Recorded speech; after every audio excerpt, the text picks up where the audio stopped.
The Raiders made a quiet move this week, one that slipped under the radar for most fans, but it could turn out to be one of the most meaningful decisions this season. Bech has officially become the team's wide receiver 3, replacing Dante Thornton, who had been holding that spot since the start of the year. To the casual fan, it may not sound like much, but in the grand scheme of this Raiders offense, this change could be the moment things finally begin to click. Dante Thornton had all the physical tools a coach dreams of: size, length, and deep speed. But talent alone doesn't make a professional receiver. The kid's been raw, running lazy routes, slowing down in the middle of his breaks, and too often lining up in the wrong place. That sloppiness finally caught up to him in the Colts game, when Geno Smith threw an interception on a play where Thornton was supposed to be somewhere completely different. Both Pete Carroll and Geno called him out, not to embarrass him, but because accountability matters. You can't run an NFL offense if your players don't know their spots. Enter Bech. He's not flashy. He doesn't have blazing speed. But what he does have is something this team has been missing all year: reliability. Bech understands leverage, reads coverages, and knows how to find the soft spots in a zone. He runs crisp routes and gets open quickly, giving Geno the kind of short, safe options this system thrives on. It might sound simple, but for an offense struggling to stay on the field, that kind of dependability changes everything. You saw the difference against Tennessee. For the first time all year, the Raiders didn't have a single 3-and-out in the second half. Every drive went for at least 40 yards until the final possession, when they were just running out the clock. When's the last time you saw that level of consistency from this offense? It wasn't explosive, but it was efficient. The ball moved, the tempo was sharp, and the rhythm felt real. Trey Tucker turned short passes into big gains. Michael Mayer was making defenders miss after the catch, and Jakobi Meyers owned the intermediate routes. For once, everything worked together. Now, as the Raiders prepare to face Kansas City, that same formula will be critical. The Chiefs' defense isn't the monster it used to be, but they're still aggressive enough to make Geno's life miserable if he holds the ball too long. That's why the short passing game is so essential. Quick crossers, slants, and dump-offs that get the ball out fast and keep the chains moving. Kansas City's run defense ranks near the bottom third of the league, so Ashton Jeanty will have chances to attack between the tackles, but balance will be key. Bech's presence in that WR3 role gives them the flexibility to do both: spread the field and still stay on schedule. It's not the kind of move that grabs headlines, but it's the kind that wins games. But just as the offense is starting to find its groove, the off-field drama is heating up again. Adam Schefter released his list of 33 potential trade candidates around the league, and only one Raider made the cut: Jakobi Meyers. That's not an accident. Schefter doesn't throw names around lightly. And if you've been following this situation, you know it's been building for months. Meyers has wanted out since the off-season. He's in a contract year, he's been the most reliable weapon on this team, and yet, the Raiders have made it clear they won't meet his asking price. Meyers wants something in the $17 to $18 million range, fair market value for a receiver of his caliber. The front office said no.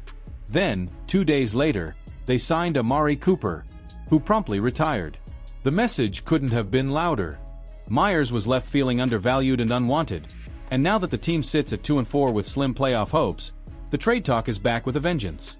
Several teams have already reached out: Tampa Bay, New England, the Giants, the Rams, the Commanders, even the 49ers. All could use a dependable veteran receiver who can move the chains. Meyers fits that mold perfectly. But for the Raiders, the decision isn't so simple. Geno trusts Meyers more than anyone else in that receiver room. The offense runs smoother with him out there. Letting him go now for a mid-round pick would send a terrible message that the front office is giving up before the season's even halfway over. At the same time, business is business. Meyers is likely walking in free agency anyway, and if a contender offers a third-rounder or better, it'll be hard for the Raiders to say no. Anything less, though, makes no sense. You'd be giving up your most consistent offensive player for what amounts to the same compensatory pick you'd get next offseason. So, it's a delicate balance, a 51-49 kind of situation. If they somehow upset the Chiefs and head into the bye week at 3-4, you probably hold on to him and keep building. But if they fall to 2-5, all bets are off. That's when the fire sale begins, and Meyers would likely be the first to go. Meanwhile, the front office quietly brought back guard McClendon Curtis to the practice squad. It's not a move fans are buzzing about, but it's a smart one. Curtis, an undrafted lineman out of Chattanooga, played alongside Cole Strange, who went in the first round to New England, and impressed during camp last year. He didn't make the final roster, bounced to Seattle for a while, and now he's back in silver and black. He's strong, physical, and loves to finish blocks. Exactly what this offensive line has been missing. With Dylan Parham and Alex Kappa getting pushed around weekly, adding someone like Curtis gives the unit some much-needed toughness. Then there's the Brock Bowers situation, a mess that could have been avoided. The rookie tight end has been battling a PCL injury and a bone bruise, but for weeks, the coaching staff kept trotting him out there, even when it was obvious he wasn't moving right. He wasn't effective, and he risked making it worse. Finally, Pete Carroll admitted it might be best to sit him until after the bye, which is exactly what they should have done from the start. Compare that to how the 49ers handled a similar injury with Ricky Pearsall. They shut him down immediately. That's how you protect a long-term asset. The silver lining here is that Michael Mayer has stepped up beautifully, catching 5 passes for 50 yards and a touchdown against Tennessee. If he keeps that up, the Raiders can afford to be patient with Bowers, and when both tight ends are healthy, they'll give Geno a dangerous 1-2 punch across the middle. Now comes Kansas City, the measuring stick game. The Chiefs are back to looking like the Chiefs again, fresh off a 30-point outing against Detroit. Mahomes tossed 4 touchdowns, Rashee Rice is returning after 6 weeks, and Xavier Worthy is finally hitting his stride.